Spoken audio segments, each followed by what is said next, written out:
233 en Loire-et-Cher et 383 en Indre-et-Loire. C'est le nombre de médecins pour 100 000 habitants au 1er janvier 2022. Des statistiques fournies par l'INSEE. Pas de quoi se réjouir car notre région est celle où les médecins sont les moins nombreux. Pourtant, des initiatives peuvent changer la donne.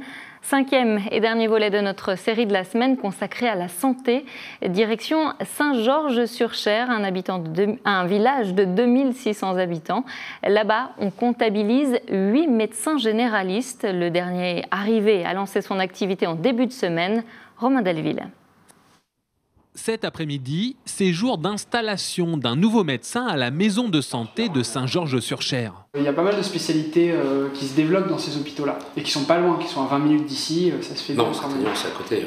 Le jeune praticien devient le 8e médecin généraliste installé ici. Je suis passé ici dans cette maison de santé en tant qu'interne il y a 6 mois justement pour mon dernier stage. Et donc j'ai vu que l'ambiance était bonne, que ça se passait bien.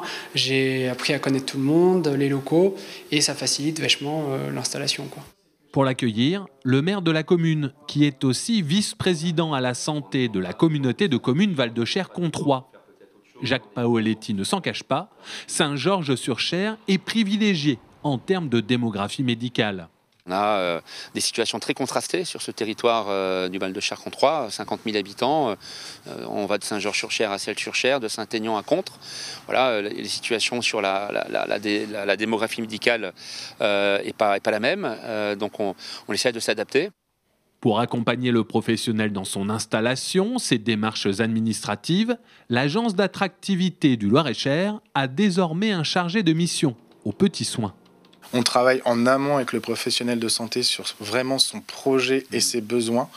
Et du coup, en fonction de tout ce qu'il souhaite, notamment en termes d'exercice, de lieu d'exercice et après d'accompagnement pour sa famille, on fait des propositions de lieux qui correspondent.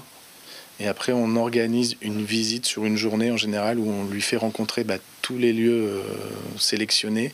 Un suivi qui dépasse largement le cadre professionnel des seuls médecins. Le dispositif aide aussi les conjoints à trouver un travail ou une formation.